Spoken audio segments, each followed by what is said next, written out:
Sa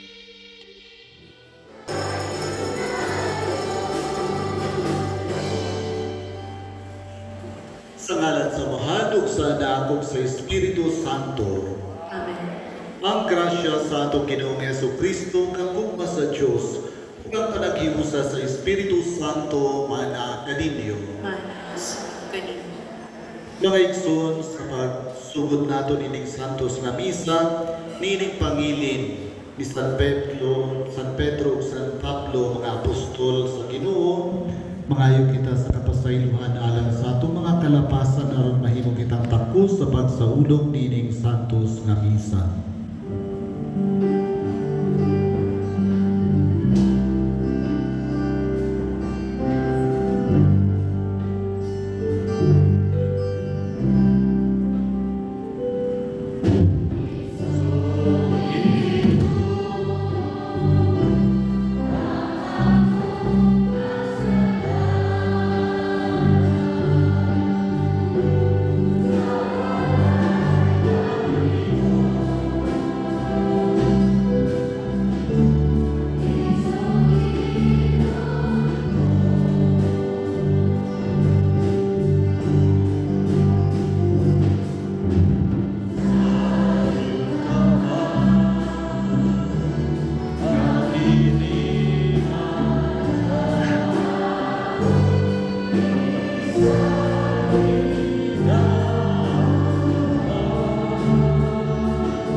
Pasayloon sa atong mga sala, dadunon ta kita diya ngadto sa kinabuhing dayon.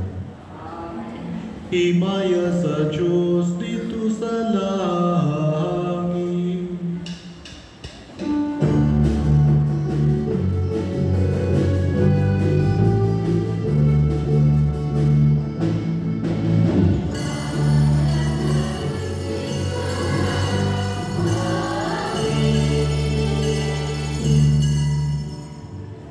Magampo kita.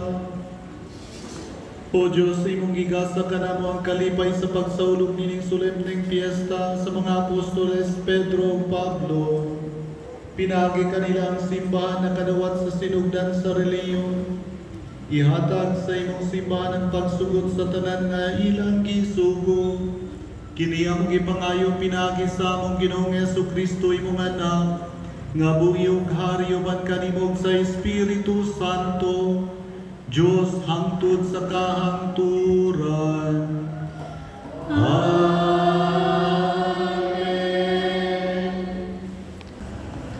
Kinutlo, gikan sa mga buhat sa mga apostoles. Niining panahona, si Haring Herodes misugod paglutos sa pipila ka mga sakop sa simbahan. Gipapatay niya, pinaagi sa espada, si Santiago nga igsuon ni Juan. Sa pagkasayod niya nga nakapahimuot kini sa mga Hudiyo. Iyaw sa mga gipadakop si Pedro, nahitabo kini sa pangilin sa pan nga walay patubo. Human siya dakpa, gipreso si Pedro o gipabantayan niya og upat ka pundok sa mga gwardya nga tagupat kasundalo matag puno. Naglaraw si Herodes pag-imbestigar kaniya ini kaliwas sa Pangilin. Busa gipriso si Pedro dito sa karsel. Apan ang mga sakop sa simbahan nagampo nga may niton ngadto sa Dios alang kaniya. Sa gagabi sa dayon na siya itugyan ni Herodes ngadto sa katawhan.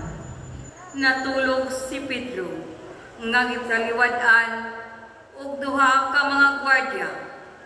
Gigapos siya duha ka kadina ug labot pa may mga gwardya nga nagbantay sa ganghaan sa prisuhan. Ug sa kalit mitungha dito ang usa ka anghel sa Ginoo nga may kahayag nga midanag sa karsel. Unya ang abaga ni Pedro giyog-yog sa anghel ug ipukaw siya ug giingnan, bangon dayon ug diha-diha nangatangtang ang kadina sa iyang kamot. Unya ang anghel miingon kaniya, pagbakos ug pagsapatos. Gituman kini ni Pedro ug ang anghel miingon, pagkupo ug nunot kanako. Minunot si Pedro kaniya pagula sa karsel. Apan wala siya masayo kung tinuod ba gayon ang gibuhat sa anghel. Kay abi niya nakakita siya pananaw. Miagi sila sa unang mga gwardya ug unya sa ikaduha. Ug nahiabot sila sa ganghaan nga puta nga padulong sa syudad. Ang ganghaan naabli sa iyang kaugalingon ug nanghula sila subay sa usa ka dalan ug ang anghel kalit nga mibiya kang Pedro. Unya nakaanggo si Pedro sa tinuod nga nahitabo kaniya ug miingon siya, karon nasayod ako nga tinuod nga ang Ginoo nagpadala sa iyang anghel ug nagluwas kanako gikan sa gahom ni Herodes ug sa tanang butang nga buot buhaton sa mga Hudiyo. Ang pulong sa Ginoo. Salamat sa Diyos. Ang anghel sa Ginoo magluwas kanila, nya mahadlokon kaniya. Ang anghel sa Ginoo magluwas kanila, nga madlukon kaniya. Daigon ko ang Ginoo sa tanan mga panahon. Ang iyang pagdaig maani ang kanunay sa akong baba. Pahimayang akong kalagya sa Ginoo.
Kinutlo gikan sa ikadumang sulat ni San Pablo ngadto kang Timoteo.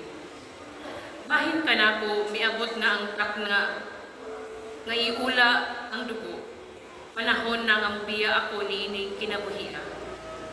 Gihimo ko kutob sa akong maabot ang pakiglumba. Ug matapos ko gayud kini. Giampingan ko ang akong pagtuo. Ug karon gitagana alang kanako ang ganti sa kadaugan. Ang purong-purong sa pagkamatarong nga niadto unyang adlaw iganti kanako sa Ginoo. Ang matarong nga maghuhukom ug dili kanako lamang kundili sa tanan gayud nga nagpaabot sa iyang pagpadayag. Apan ang Ginoo miunong kanako ug mihatag kanako puso aron ikasangyaw ko ang tibuok mensahe ngadto sa mga dili Hudiyo. Ug giluwas ako gikan sa baba sa leon.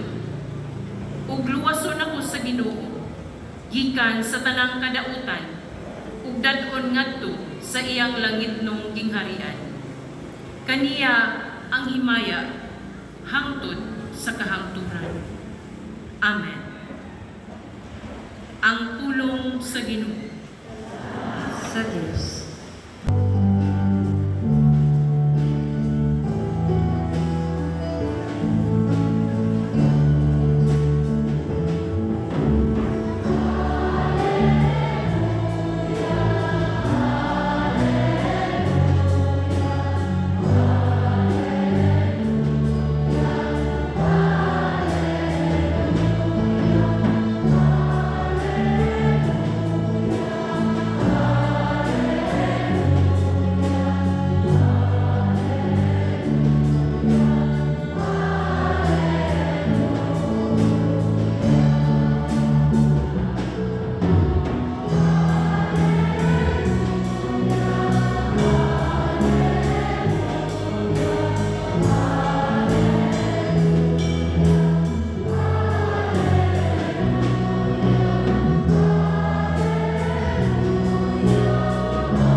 Pasagikan sa santos nga ebanghelyo sumala ni San Mateo. Himayan ikaw, Ginoo. Unya miadto si Jesus sa yuta dul sa lungsod sa Cesarea Filipo. Ug dito nangutana siya sa iyang mga tinunan. Sumala sa mga tao kinsa man ang anak sa tao. Sila mitubag, may nagingon nga siya mao si Juan nga magbubunya, ang uban nagingon nga siya mao si Elias, samtang ang uban nagingon nga siya mao si Jeremias, ulaing propeta. Si Jesus nangutana kanila, apan kamo unsa may inyong ikasulti, kinsa man ako. Ug mitubag si Simon Pedro, ikaw ang Mesiyas, ang anak sa Dios nga buhi. Giingnan niya si Jesus, Simon, anak ni Jonas, bulahan kagayod kay kining maong kamatuuran, wala mo abot kanimo gikan sa bisan kinsang tao, kundi gihatag kanimo sa akong amahan nga atuwa sa langit. Busa sultihan ko ikaw si Pedro, ug ibabaw ni ining bato, tukuron ko ang akong simbahan, ug bisan kani ang kamatayon dili gayon makabuntog ni ini. Ihatag ko kanimo ang mga yawi sa kingharian sa langit. Ang imong idili dinhi sa yuta, idili usab didto sa langit. Ug ang imong itugot dinhi sa yuta, itugot usab didto sa langit. Ang ebanghelyo sa Ginoo. Daigong ikaw, O Kristo.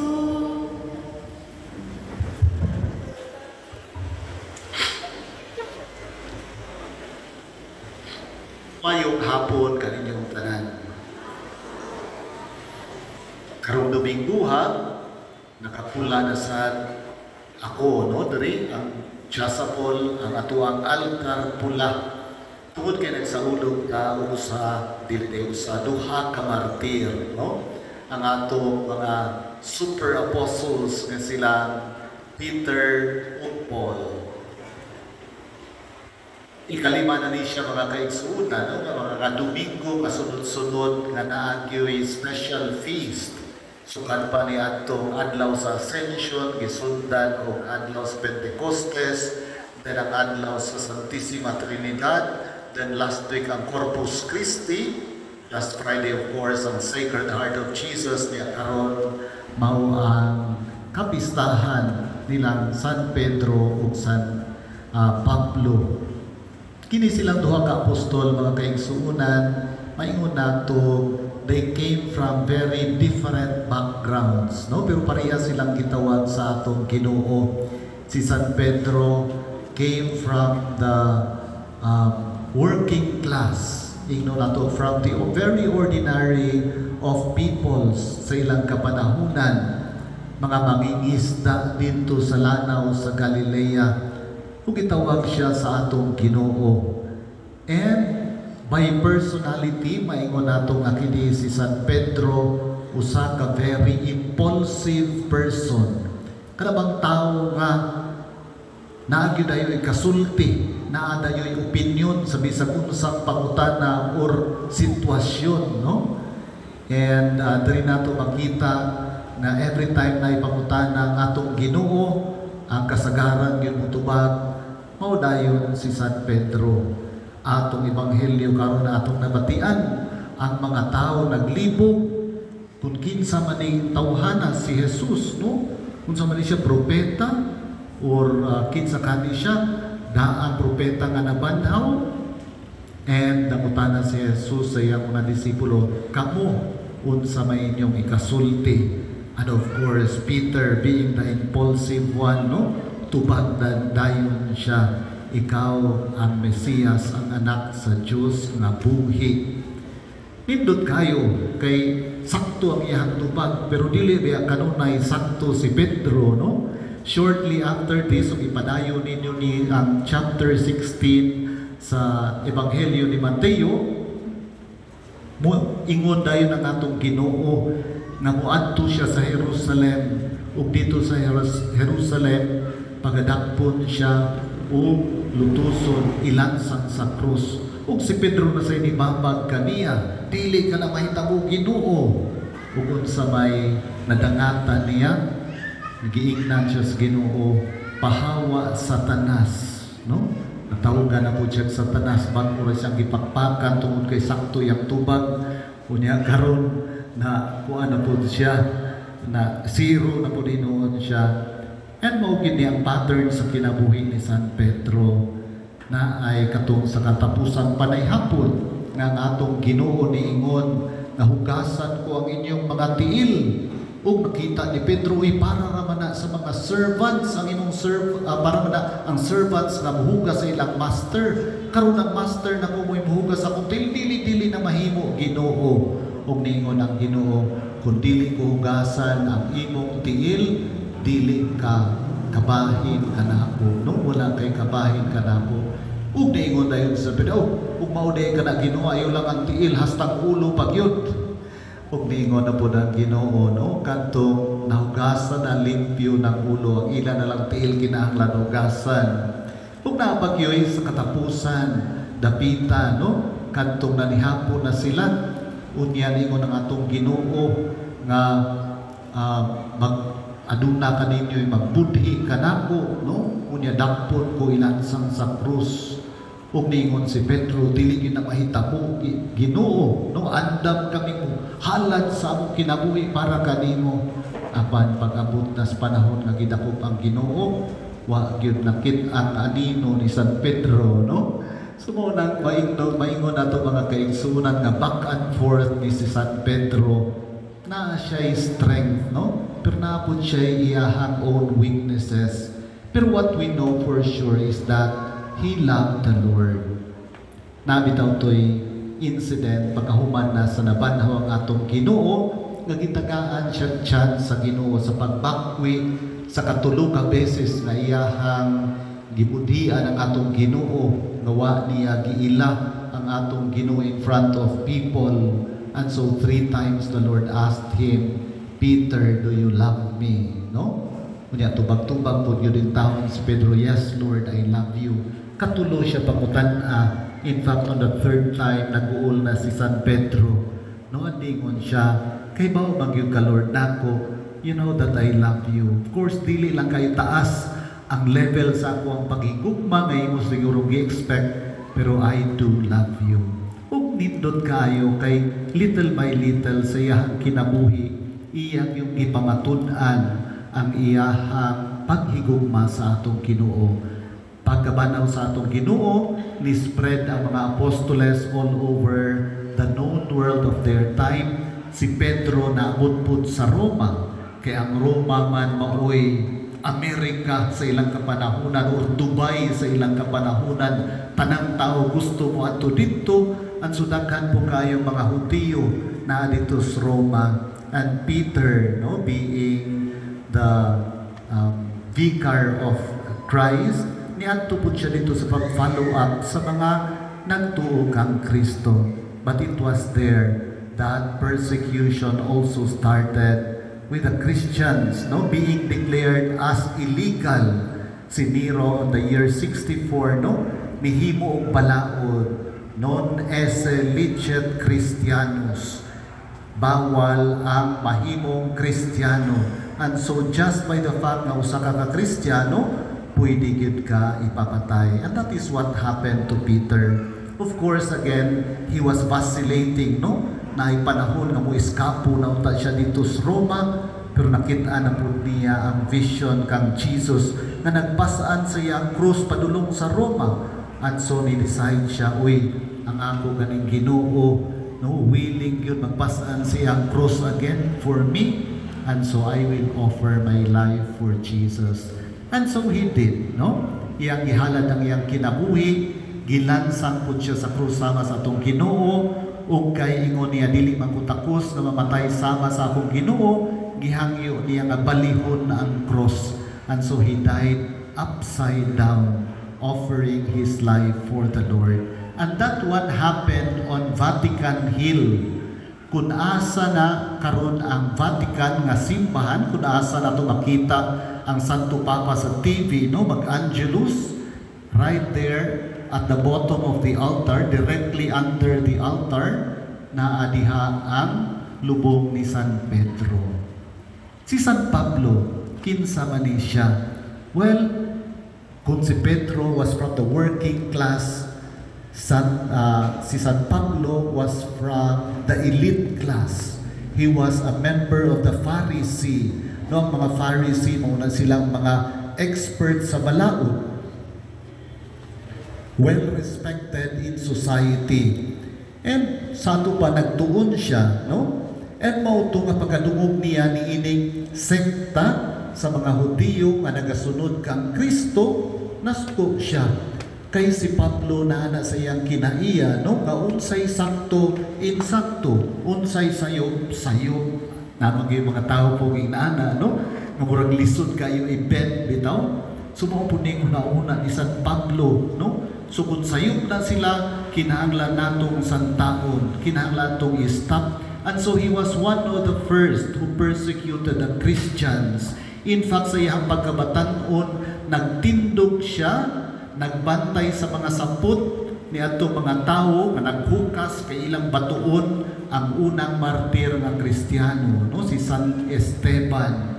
Nganong nagbantay raman siya kay underage pa man siya adto, no? So bisan kani og underage siya, he was already very zealous about his faith, no? Kay nahibaw-an niya mauni ang tudlo sa among katigulangan, kinahanglan ato ning tahuron. And so kinahanglan kining mga nagtukang Kristo ipapatay. And so he had that reputation. In fact, ang mga Kristiyanos, human mabanhaw ang atong Ginoo, human mikunsad ang Espiritu Santo, midaghan, apan nangahadlok silang tanan kang San Pablo. And so they started fleeing. They started going to Syria, to Damascus, and some of them went already to Rome and the other places, no? Kaya dito sila sa Jerusalem, mahadlok sila kang San Pablo, matigingan lang kaniadto Saulo. But then, the Lord called him on the way to Damascus, kaya maggiapas, no? Siguro ingon niya, halos nahurot na ning sa Jerusalem, o ato na pugos Damasco, akong apaso ng mga Kristiyano dito, kaya ako silang taralon, dadun sa korte, ipapatay o kinahanglan. And on this way, no, sa iyahang paglakaw ngadto sa Damasco, he was called by the Lord. O dito nakita siya ng light, no? Kanya nakadungog siya sa boses, Saul, Saul, why are you persecuting me? O dito nakita niya, kinsa nga ka, Ginoo, I am Jesus, no? Whom you are persecuting. Una-una siguro ni San Pablo, una-una siya gi-persecute kadto mga tao. Pero naka-realize siguro siya once he came to know the Christians nga niingon ang atong Ginoo, whatsoever you do to the least of my brothers, you do it for me. So din may principle mga kaigsuunan, no? Unsay buhaton nato sa atong mga kaigsuunan, ato nang gibuhat sa Ginoo. And Saint Paul realized this one firsthand. At so nausap ang iyang pananaw, he became very convinced that Christ is the Messiah, no? Ug mauna nagpabunyag siya, ug nituon siya pagbalik sa pagtuo. Don't think nga pagkadawat niya sa pagtuo sa bunyag, nisangyaw na dayon siya. Giingon mismo ni San Pablo, he spent 14 years before siya nagsugod pagsangyaw sa pagtuo. Sa ato panituon gyud siya pag-ayo sa iyahang bag-ong pagtuo. And he started going to the missions sa karong adlaw kanang area sa Cyprus of Turkey, no, and parts of Greece. And at the end of his life, towards the end, naabot po siya og Roma. O giingon gani nga naabot po siya og Iberian Peninsula. Ang Iberia mga kaigsunan mao na ang naay Spain ug naay Portugal ug naabot diri ang Christianity sa Pilipinas via Spain sa ato pa lulo nato sa pagtuo si San Pablo, no? Tungod kay siya may unang nag-evangelize diha sa Spain. So dako kayo atong pasalamat ni ining duha ka persons nga gipili sa atong Ginoo. They were far from perfect, pero they truly loved the Lord. Mura gid na ang requirement sa Ginoo mga kaigsuunan. Kung kita nagigugma sa Ginoo, then willing ang Ginoo accept sa atua with all our talents and weaknesses, no? Aron ang ebanghelyo mukaylap sa tibuok kalibutan. Ato bang gihigugma ang Ginoo? Unay dakong pangutana karon. Willing ba ta mo offer sa ato ang mga talents para usab ang Ginoo mailhan sa ato mga kaigsuunan? Sundo nato ang halimbawa, no? Panig-ingnan nining duha ka santos. Si San Pablo pahuman sa iyang kinabuhi, gipugutan po siya og ulo para kang Kristo, no? And si San Pedro giglansang sa krus, sa ato pa ang dugo nila maunay nahimong seed of Christianity.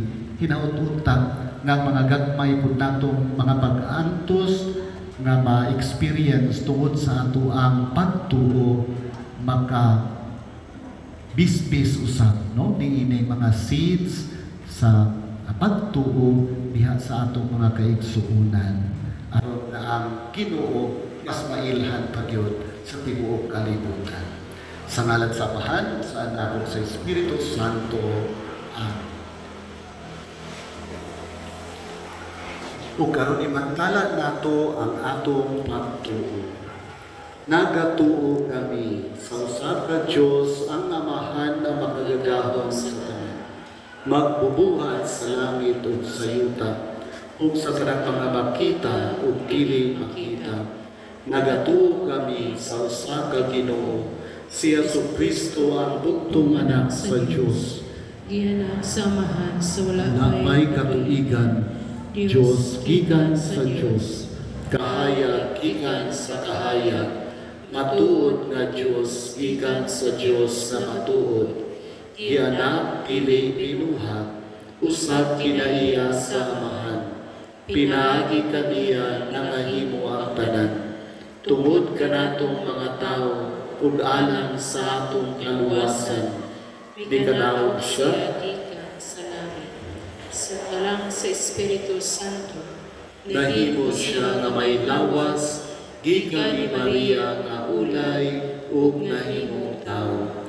Tungod kanato gilansang siya sa krus sa suko ni Poncio Pilato. Naganto siya namatay ug gilubong. Sa ikatulong adlaw na banaw siya. Aron matuman ang kasulatan. Misaka siya sa langit ug nagalingkod sa tuo sa amahan. Ubalik siya nga mahimayaon aron paghukom sa mga buhi ug sa mga minatay ug ang iyang gingharian walay katapusan. Nagatuo kami sa Espiritu Santo, ang Ginoo ang maghahatag sa kinabuhi. Nagagikan siya sa amahan ug sa anak, dungan sa amahan ug sa anak. Gisimba siya ug gihimaya ug misulti pinaagi sa mga propeta. Nagatuo kami sa usa Santos Katoliko ug Apostoliko nga simbahan. Nagaila kami sa usa ka bunyag alang sa kapasayloan sa mga sala. Nagapaabot kami sa pagkabanaw sa mga minatay ug sa kinabuhi sa umaabot nga kalibutan. Amen.